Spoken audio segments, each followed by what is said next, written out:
Hey, everybody, welcome back to the podcast. I'm so excited today to have pastor, author, podcaster extraordinaire, Replogle. I messed it up. Even though I asked you, I still messed it up. That's Say your last name for me all one right. more You should time. just leave it. I think it's all right. Replogle. Rep Logal. Yeah, vote like Vogel. Some people know that name. Rep Logal.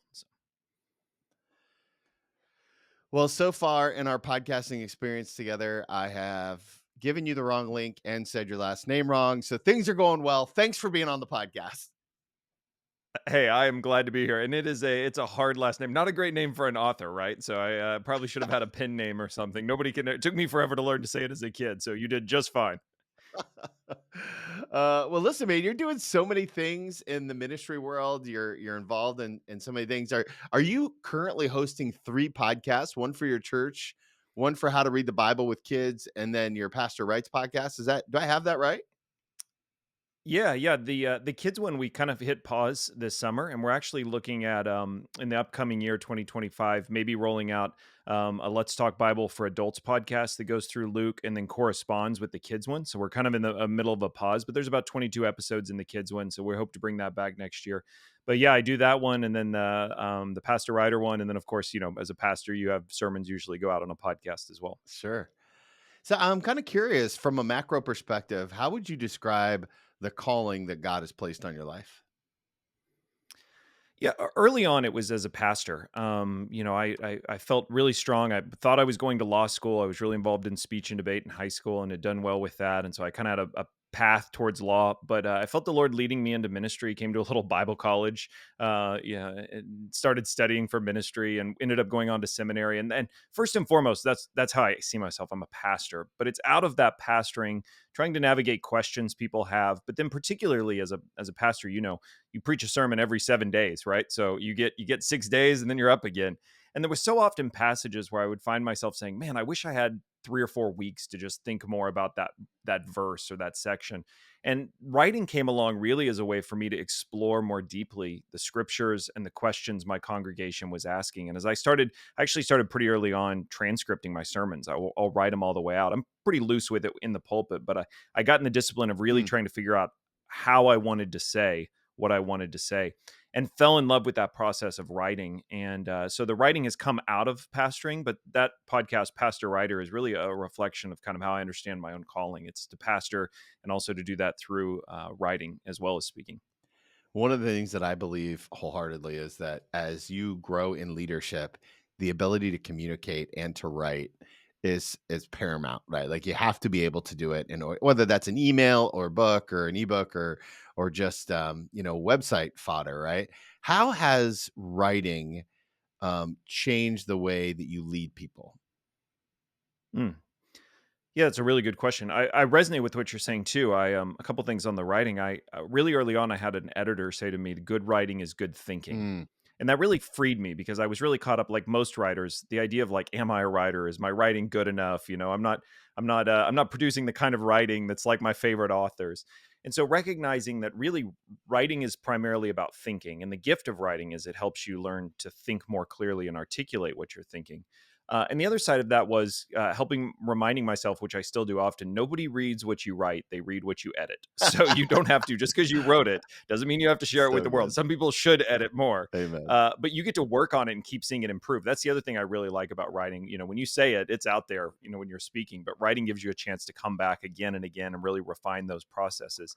But I think as far as leadership, I love the idea of follow to lead, that we learn to become a leader first by following. And I think that process, writing is a long, slow process. I mean, the book that I just had come out is about 3 years, probably more if you count just my notes and Mm. thinking about it. I mean, these books are years worth of work.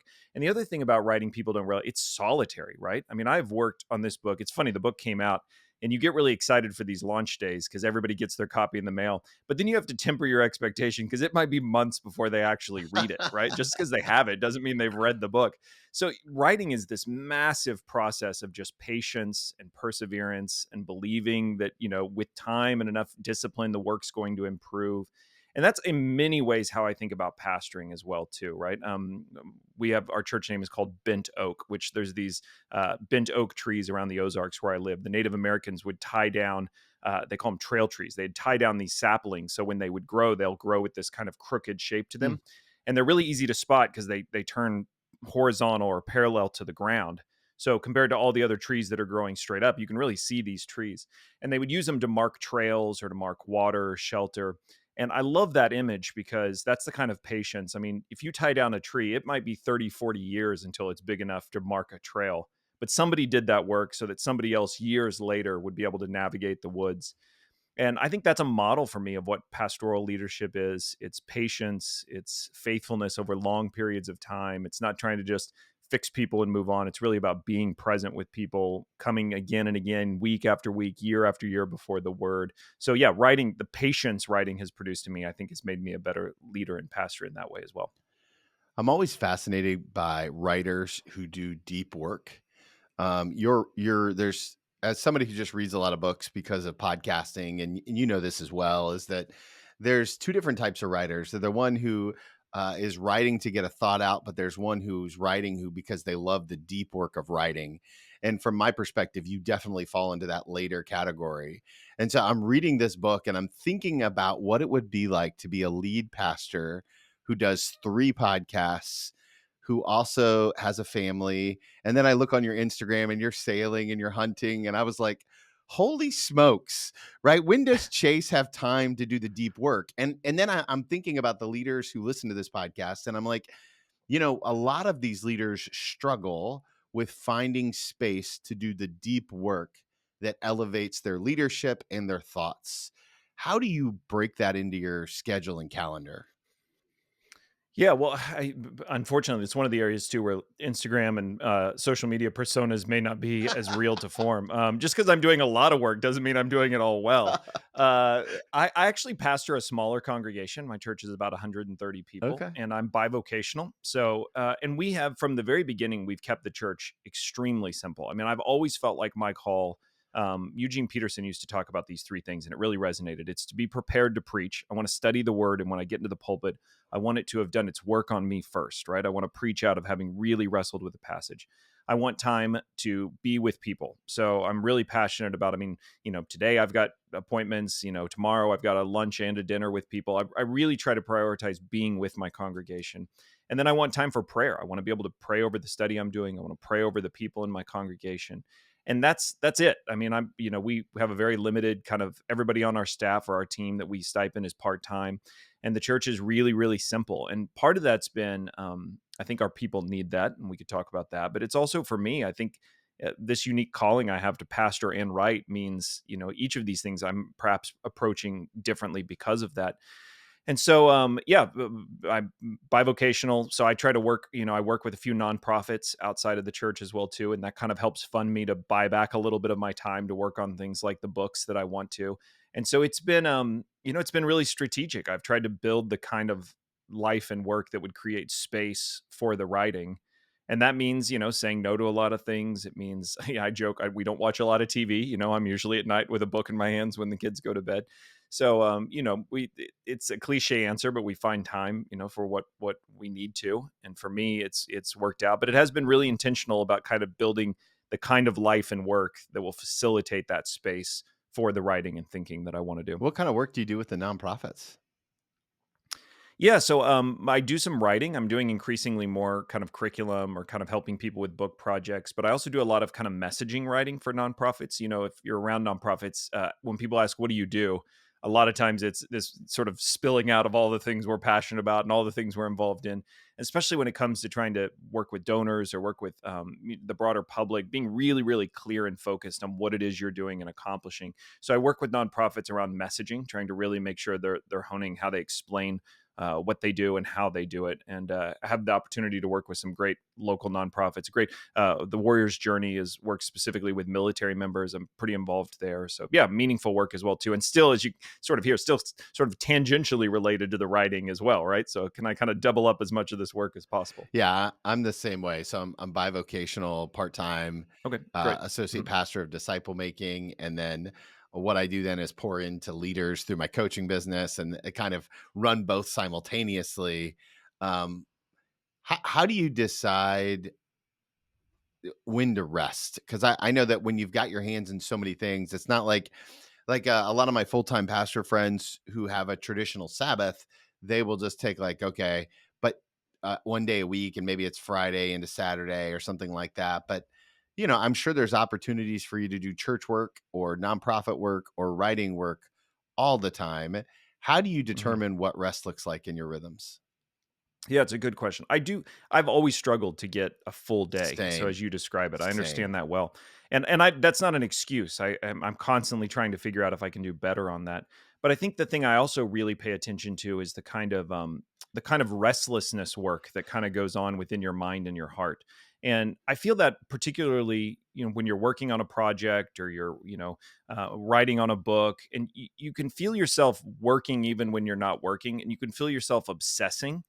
And what I'm really often trying to discern is, am I actually doing work, or am I doing things that I think are work that actually have no outcome, right? So is this just me worrying and fretting and endlessly searching and reading articles to try to figure out something so I can have a plan to fix something? Like, am I really working right now? Or do I imagine I'm working and really what I'm doing is just worrying and full of Hmm. anxiety and stressing about what I actually can't control?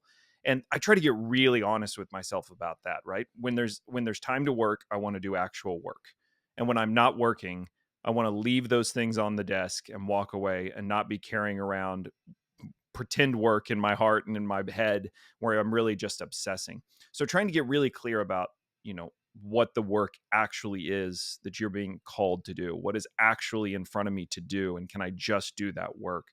I think if you can do that, then it becomes much easier to then quiet your soul during those times of Sabbath, where you're not just still endlessly thinking about what needs to happen. You can just close the door to the work, and for us, it is often sailing, or we have horses. My wife grew up with that, so it's spending time with my kids there. And so, yeah, being present to those things, I think, becomes easier when you know what the work is and what the work isn't. As I got the PDF copy of your book and started looking at kind of the arc of the writing, and the book is called A Sharp Compassion: 7 Hard Words to Heal Our Insecurities and Free Us from Offense. One of the first things that really piqued my curiosity was, how does someone come to the conclusion that we need to write a book on being offensive or on offense? And so I'm curious if you could walk me through that story of how God led you to this writing about offense. Yeah, well, first it was me wanting to avoid it. So a few years ago, as a pastor, you'll know this well. When we were in the middle of COVID, it felt like there was a year or two there where every week there was some other controversy breaking, and there Mm. was so much pressure for pastors to constantly weigh in on every single cultural issue. And I saw the way it, people in my congregation were having different views. I saw the way people were getting offended at everything online. Like the whole country just felt ratcheted up. I mean, we're in a season right now too, where I think people are feeling that perhaps in more ways than before. That kind of sensitivity, that outrage, offense. So I had this naive pastoral idea that what we would do is we would just go to one of the gospels, and I would spend a year preaching through it. We would just talk about Jesus, and somehow that would, like, quiet all the controversy. And so we spent a year going through the Gospel of John. And what I kept realizing as I was preaching through that gospel is Jesus was saying things that risked offending people and often did offend people. Wow. And he was having these conversations that were often filled with extremely hard words. This idea that I was going to avoid difficult conversations by going to Jesus was not what I found in the Gospels. And I got really interested in the way Jesus was using or risking offense in the Gospels, because you would find times where, and it wasn't just, we tend to imagine Jesus offending his opponents, right? Of course, he's going to say, "You hypocrites, you brood of vipers," he's going to go at the Pharisees. But what I realized was Jesus was risking offense with his closest followers. He says to Peter, "Get behind me, Satan. You've become an offense, a stumbling block to me." The way often he talks to his parents can be a little uncomfortable. We're not quite sure what point he's getting at. "Woman, what is it to me?" he says when she asks for him to uh, deal with the wine that has run out at the party. He does it with random individuals, Jews and Gentiles, that he meets along the roads. At times, his disciples will say to him, "Don't you know that you offended the crowd? You offended the Pharisees?" And so I began to realize he was doing something with offense, because there's another story at the end of the Gospels where Jesus, one of the tax collectors comes to Jesus and says, or actually comes to Peter and says, "Doesn't your master plan on paying the temple tax?" The temple Mm, tax was a gift that males would pay to support the temple and the priesthood. It wasn't required in the law, but it had become tradition. Some Jews were opposed to it. And so Peter comes back to Jesus, and Jesus says, "Well, should the sons of the father's house have to pay for the house?" And this is one of those moments where you expect Jesus to risk offense and to say to, Peter, to say to the tax collector, "I don't have to pay this tax. Don't you know who I am?" But Jesus finishes that conversation by saying, "Lest we offend him, go and catch a fish, open his mouth, you'll find a coin in it, and pay the tax." We always remember the little coin in the fish's mouth miracle.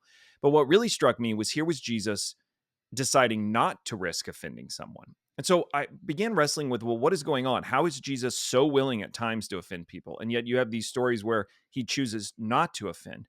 And I began to realize that Jesus saw offense as a kind of issue of stewardship, a kind of tool that he could use.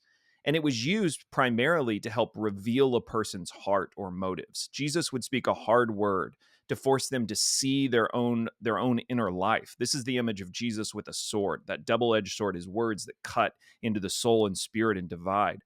But Jesus wasn't willing to use offense to defend his own rights, to mm. protect himself.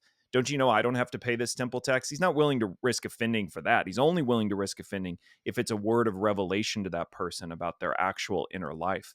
And so, of course, the greatest model is Jesus completely humiliated, stripped, mocked, hung on the cross. And what does he do in that moment? "Father, forgive them, for they know not what they do." Even in this moment, he won't take offense for his own sake, but he's willing to risk hard conversations and hard words if it can help that person recognize a need that they're blind to in their own heart. And that got me really excited to recognize I think there's something here for our broader culture and for us in a world where we're so increasingly sensitive to offense. Perhaps we need those hard words of Jesus right now, especially to see the things in our own lives that we become blind to that's leading us into all of this offense. One of the things that you talk about in the book that I would love to hear more on is this idea that offense is addicting. Can you kind of walk us through that thought process and what led you to that conclusion, which I agree with? Offense does seem to be um, just one of those things that we all really want to be offended, and I'm not sure why. I don't really like logically it doesn't make sense, but yet when I read the words "offense is addicting," I'm like, well, yeah, it is. I can't argue with that. Well, a couple things are going on, I think. The Old Testament image for offense that the New Testament writers picked up is the idea of the stumbling block or the obstacle. So, one of the things, offense is far more prominent in the New Testament than we realize, but it often gets translated in different ways. It'll be translated sometimes as to fall, sometimes as broadly as difficulty or sin, other times as offense, sometimes as stumbling block. That's often the same Greek word scandalon, from which we get scandal. And it has its roots in this Old Testament image of a person being blind to an obstacle that was in their path and tripping over that obstacle. So falling or stumbling over that obstacle. But the way that the Old Testament prophets would describe it was instead of getting up and recognizing, oh, there's an obstacle in my path, I'll go around it or change paths, that the person becomes increasingly obsessed with overcoming that obstacle and yet continues to stumble over it. Mm, And I think we all experience, we know what that they're describing, right? Somebody offends you and you can't let it go. Somebody says something similar and you're even more supercharged to it and sensitive and offended. That offense has a way of sort of trapping us and tripping over the same thing and becoming obsessed with it. And their idea was that it's blocking your path, the thing that you're pursuing. That's where you tend to encounter this obstacle or that offense. So most of us are pursuing something, some meaning in life, something that we hold significant, some goal. And when we find those things belittled or challenged, or we don't receive the affirmation we think they deserve, those tend to be the places that we encounter the feeling of offense. And because, as the Old Testament prophets understood well, we're usually blind to those things, we don't recognize why it's offensive to us. The offense actually continues to make us more blind. We just trip over the same thing and get more and more frustrated and yet more and more obsessed with it. And I think you see that in the way we experience offense. That's usually the outrage produces more outrage. And the other thing about offense is it it it allows us to feel a sense of justification, of superiority, even for what we're feeling. It has a kind of addictive quality, partly because it blinds us to introspection. It doesn't feel good to be offended, but instead of taking that wound and looking and asking, well, why does that bother me? Why did I feel so sensitive about that word? Why did I feel myself so quickly react when the person said that? Instead of that kind of introspection to ask hard questions, the offense allows us to externalize all of it, to put all of the blame on the other person, to feel a kind of righteous indignation at them, which actually begins to continue blinding us and blocking us to really the insecurity that's beneath that offense. So I think that's we trip over the same thing. And the more we trip over it, the more blind we become to why that obstacle is actually in our own heart. And we get trapped in this process of just offense that won't ever let us actually see its root causes in us, not just in the world. Imagine that you're a leader who it maybe is a C-suite executive or an entrepreneur or nonprofit executive director, and you're listening to this dialogue, and you're like, "Oh my gosh, I'm stuck in the cycle of offense addiction." How are you coaching them? Like, what's the first step that they can take to break this cycle? It's a hard one, but I think what I see Jesus doing is he's helping connect insecurity and offense. And there's good research on this too. So the psychologist will tell us that the two places you're most likely, or the two elements that are most likely in the experience of offense is number one, the proximity to the person offending you. So we tend to be most offended not by a stranger, but by somebody we assumed was on our side or somebody we expected to be on our side. The example I give in the book is if a stranger walked up to you on the streets and said, "You're an idiot," you would probably think there's something wrong with him, right? Mm. Are they intoxicated? Are they insane? You wouldn't find it personally offensive. It might be annoying or irritating, but you wouldn't use the word offense, I don't think, in that situation. But if you're at a dinner party with friends and someone cracks a joke about your intellect, you're much more likely to be offended because that person you trusted or knew was the one who made you feel it. And the second element they add to that is insecurity. If somebody jokes about your looks and you don't really have any insecurities about your looks, perhaps you've given up, you're not going to be offended if they joke about that. But let's go back to intellect. If you really feel like other people are smarter than you, and this is a point of insecurity, you're much more likely to be offended by that joke if it's a place you're already insecure. And this is one of the big ideas of the book that if we're the way Jesus uses offense is he uses it as a tool to help reveal what's in a person's heart. So one way of thinking of it is offense. If you're willing to not move to outrage, if you're willing to pause for a moment and consider it, offense can actually be a form of revelation. What offends you can actually help lead you into your own heart to recognize why you were vulnerable to that offense. And what you will find is that usually that offense is connected to an insecurity that's a vulnerability in your own life that's gone unresolved. And that's hard to do in that moment of outrage. But the first thing I would do is say, if you're experiencing offense, if you're just irritated by what people are doing and saying, I think the hard work is to begin looking, is there a pattern to that offense? And can I connect that pattern to actually an insecurity or vulnerability in myself that's leading me around sensitive and vulnerable to that experience of offense? I think those two, we don't always recognize how tightly connected offense and insecurity are. Oh, that's really good. Now, what do you do if you're a leader and you've got someone in your organization who's caught in that addiction? Because you can't help you know what I mean? Like all the things that you just suggested are really important and good. And also they're kind of intrinsic, right? They're native to us.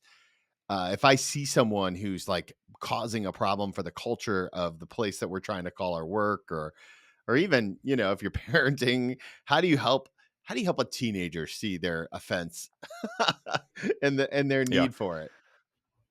Yeah, I've been getting this question a lot, and I probably need to think more too, because certainly one of the outcomes of the book is I hope we can all get to a better place of having hard conversations, that we can sort of deal with our insecurity. For me, it's through Christ. He's the one that ultimately secures things. And because of that, I mean, theoretically, a person with no insecurity would be unoffendable, right? I think that's what you see with Jesus on the cross. This is a Mhm. person who's secured all things in God. There's nothing you can do or say to Jesus that's going to offend him because he's not insecure or vulnerable.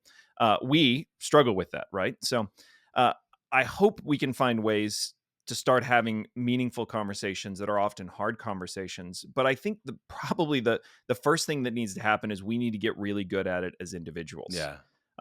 If your team or your staff or your family or your kids perceive you as being insecure or vulnerable, or they're easily offended, they're probably not going to take hard words from you and you offending them very well either. You're going to get caught in this. They know exactly what to say to you because they see your insecurities perhaps better than you do, particularly teenagers, right? So they know where to push back. And then you are pushing on their insecurities because you see it and you're trying to help them. I think we each as individuals have to get really good at being secured in Christ, of being able to allow anybody to say offensive things to me without responding to that outrage and offense. And I actually think there's a quality of that that becomes really desirable for people. When you meet somebody who seems so secure and has their identity so nailed down that you could say anything to them. They could hear hard words from anyone and they don't respond in outrage or offense, but they are a model of this kind of calm. I think people want that. I don't think we want to live in this constant, obsessive, insecure, offensive response. And so, as a leader, I would say, and I know it would be nice if I could say, here are the 3 steps to having a hard conversation with an employee or a kid. But I think the work begins first and foremost with you becoming that kind of person, Yeah. with you demonstrating to them that you do not take offense because of the security that you have from another source. And then I think that can become desirable in such a way that they're curious as to where that comes from in you because it's so rare in our world. So, yeah, Jesus is my model. I talk about at the end of the book, imitating him because he does this well. If you begin to do that well, I think you'll see people wanting to imitate that in you too. And it makes those conversations a lot easier. I'm curious from your perspective as you researched a lot of this stuff, when did we as a society become so sensitive? There's a great tool Google has called the Ngram Viewer. It's fun to play around with. You put a phrase in, and it'll show you from its database of books and periodicals and the website. It'll show you the frequency of that phrase's use across time. You can go all the way back to the 1500s. So you can put a phrase in and see, is it used more today, more before? If you put the phrase "I'm offended" in the graph, I think it's pretty hilarious. It literally is just right along the bottom, and then about 2000 it's just like a hockey stick. And then when you get to 2010, the line literally just goes vertical. So I worked out the math. In the last 100 years, the phrase "I'm offended" has increased in usage by 5,600%. Right. Woo! So, I mean, it's just like people have probably always been offended, but there's certainly a sense in which we are talking about offense way more than we were before. And everybody knows that's true, right? I went to the grocery store a while back and there was a guy wearing a shirt that said, "I'm offended that you're offended," right? This is like the sentiment of our time and our culture. Um, I think it has a lot to do with, again, if offense and insecurity are connected, I think we're living in a really insecure time. A lot of the things that we used to be able to trust for our identity, for our sense of belonging, for our sense of security, things like family and a faith community and the government itself, social institutions we were a part of. I mean, 2 or 300 years ago, you didn't have to think about who you were or what you were going to be or Yeah. what you believed. You believed what your family believed, and you became probably what your father, mother were before you. You had a really secure path to walk. Although there might be challenges, you didn't have this existential angst you carried around. Well, we now live in a world where you can be anything you want to Mhm. be, and you define what is most valuable to you, and you dream up what you imagine is a meaningful life, and you go out and pursue it on some great adventure, right? Which sounds great, but it also means you now entirely carry the weight of all Mm. meaning in your life. You bear complete responsibility for the value of your life, for your identity, and you alone define those things. And I think that's left us all really insecure. I mean, you talk to business leaders, the experience of imposter syndrome is Yeah. so strong for people today because we're all pursuing some goal, but we never quite feel like we're living up to it. So it's true as a society, we no longer trust the government. We no longer trust churches. We're no longer involved in social institutions. We sort of live alone and addicted to things and scrolling Instagram and binging Netflix. I mean, it's not hard to see where people are desperately vulnerable and desperately insecure.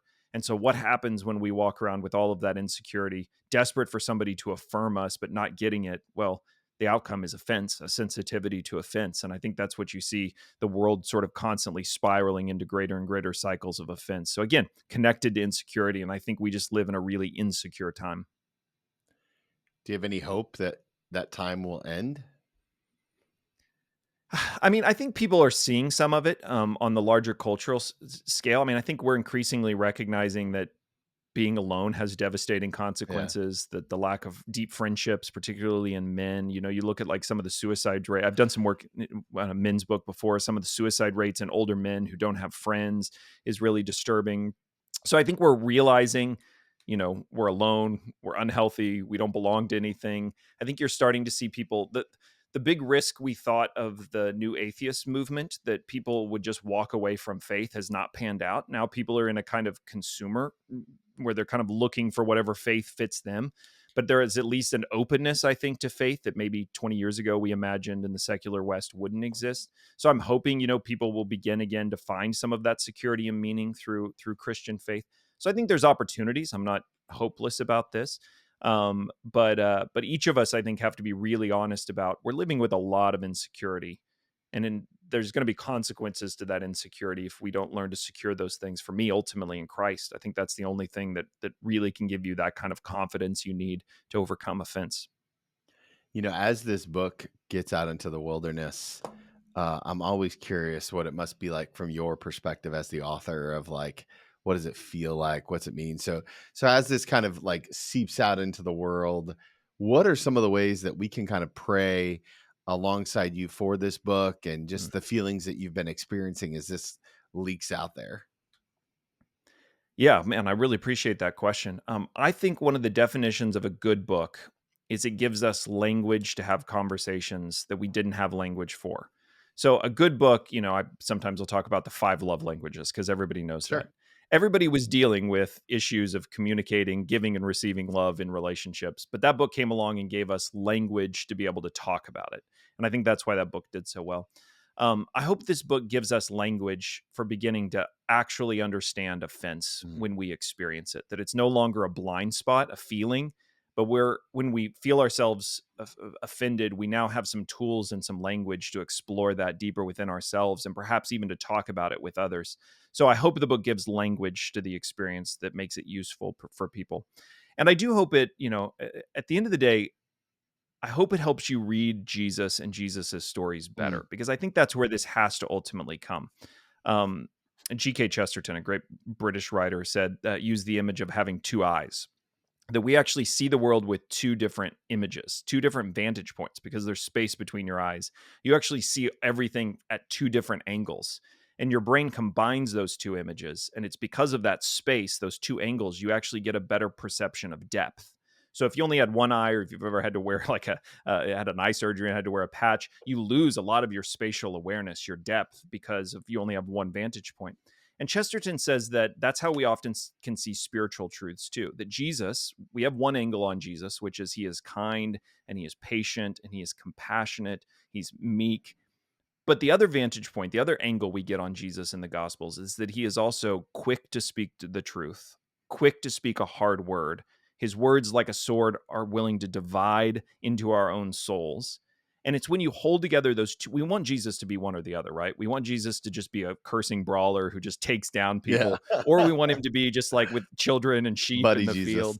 But but yeah, it's exactly right. But when you get these two images together, you get a depth to who Jesus is. And that's the thing more than anything else I worry that we're losing, is we need the kind of Jesus that can speak hard words into us, because that's where healing actually takes place.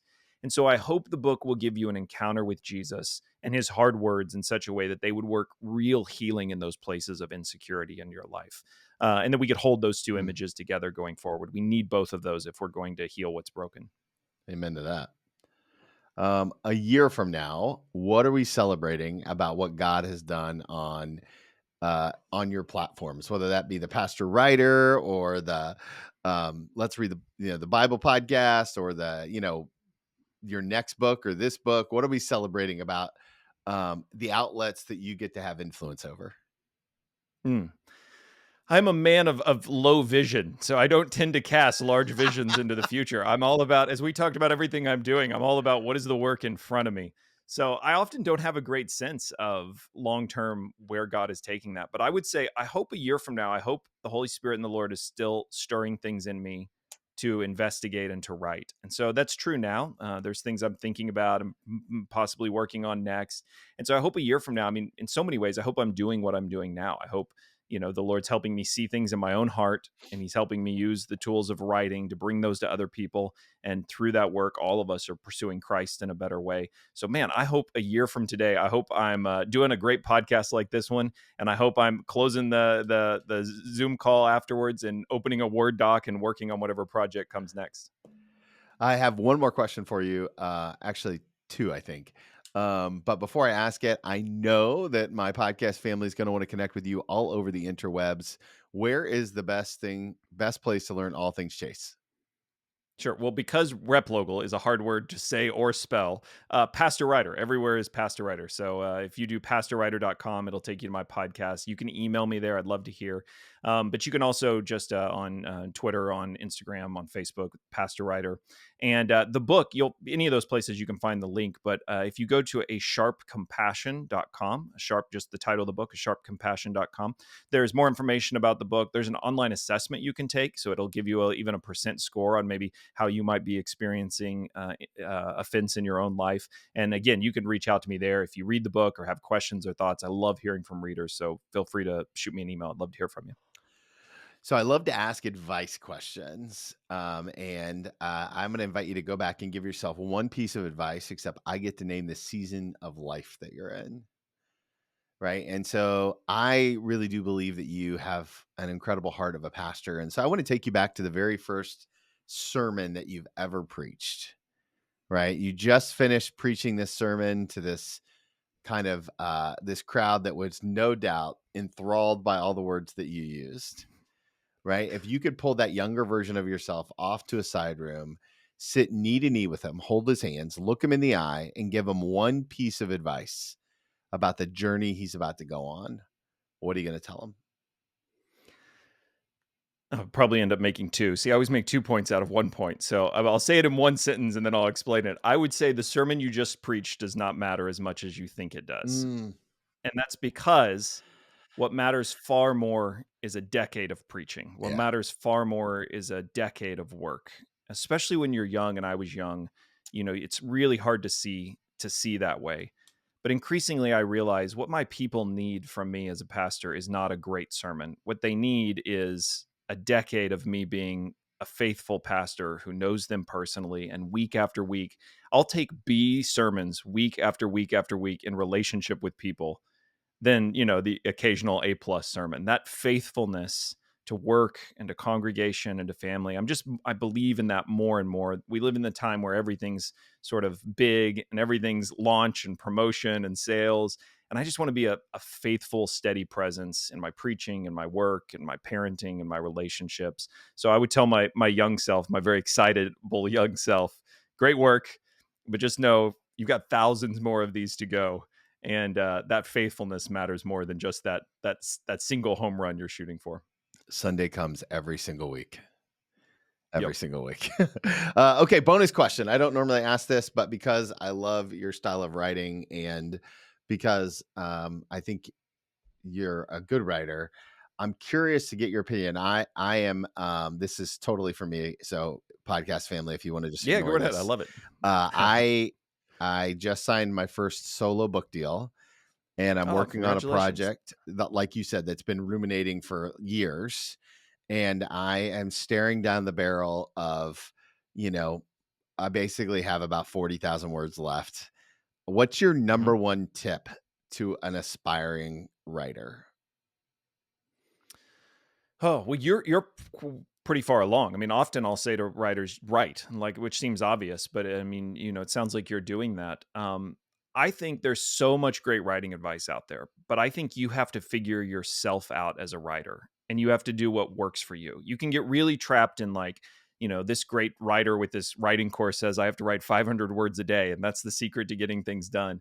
Somebody else will say, here's the perfect format for a chapter. You need these three stories. And you could literally spend, which writers love to do this. They love to not write and they love to read about writing, right? So Oh, you're yeah, stepping that on makes my me feel like a toes right writer. now. Yeah, well, trust me, I know it well too. So I'm going to listen to this craft book on writing and convince myself I'm making progress as a writer. You have to write. But you have to figure yourself out as a writer, and you have to do what you have to do to get the work done. So I don't have a daily writing habit. I tend to keep notes in my notes app, and they just build and build and build as I'm always thinking about the next thing. until the point of absurdity. Like I'm basically writing the thing in my notes app. So then I jump into a Word doc and I'll often knock out a long chapter in one sitting just because it's been building and Yeah. building until I have to write it. And so I tend to write in seasons, right? So I'll build up a bunch of time and then take a whole day off and just write. Um, that may change, but you have to figure out, especially with a deadline, like I got to get 40,000 words done, right? You got to figure out what motivates me to keep working on the project, what works for me to actually get the work done. And then you have to give yourself permission to do that, right? Even if that process looks a little different than someone else. And I'll say to you again, too, I mean, it sounds like you know this, but nobody will read what you write. They read what you edit. So, it gets, especially early on, you want to write it so well. You get disappointed because you write a first draft and it's not what you thought it would be. That's okay. It's get something down and then you can work on it and keep seeing it get better. And that's where I enjoy the writing process, is when I can see it getting better. But that takes the work of getting something down to start with. So yeah, find the way that you can do the work best. Don't be afraid to get something down and then keep making it better. Love it. Chase, thank you so much for being so generous with your time today, for putting great work out into the world, and for your heart for the church, and for helping people follow Jesus. It really does matter. And just thank you. Yeah, well, I'm honored to do it. And I love talking to fellow bivocational pastors. So I think it's a great way. We'll have to do it again and talk just about that sometime. That's a passion as well. I would But love that. really, really enjoyed the conversation. Thanks for having me.